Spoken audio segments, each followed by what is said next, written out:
He said, Nick, I've got 6 months before my wife decides to leave me. What can I do? So if you're watching this as a married man and you feel like you're in the same spot, then maybe hang out with me for 2 minutes because I'm going to tell you exactly what I told him and show you how we have revived his marriage over the last year or so. Okay, so let me tell you what I told my client. We'll call him Michael. There are 3 things. You got a pen?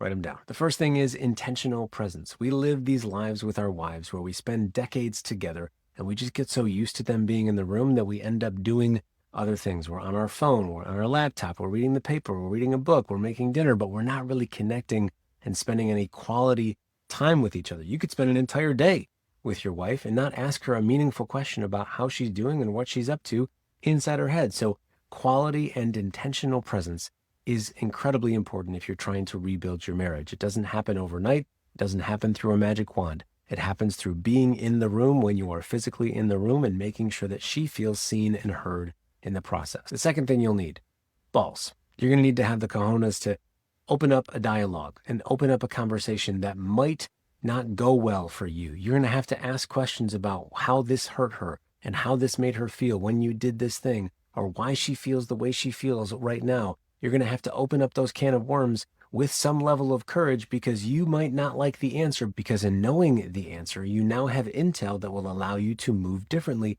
and create a different future. But if you never ask the question and you assume that everything's going to be fine and we'll just let it blow over, you're going to end up divorced. So you have to have the balls to open up a hard conversation when it needs to be had. And the third thing is prioritizing safety, specifically mental and emotional safety.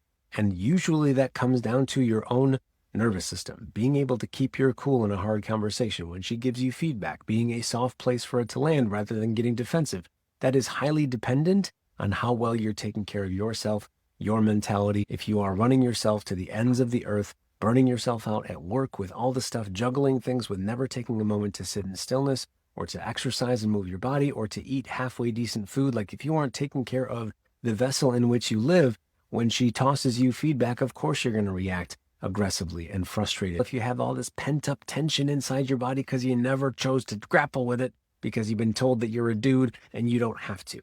But you have to, because when you can keep your cool and you have a nervous system that's somewhat balanced, you guys can have conversations. If you don't take care of what you can control in this, which is yourself, your demeanor, your energy, none of it's going to work out. She's not going to feel safe enough to bring things to you and have meaningful discussions about the state of your relationship and where she wants to go with it if she feels like every time she brings something your way, you just respond harshly and blow the lid off the whole thing because you don't want to deal. So that's what I told Michael, and as of right now, Michael's relationship is better than it's ever been, despite multiple decades of hurts and pains and things that they needed to grapple with and work through, but they just never had. It was swept under the rug for a long time. But now that they're actually talking about it, they're moving in a beautiful, healthier place within their relationship.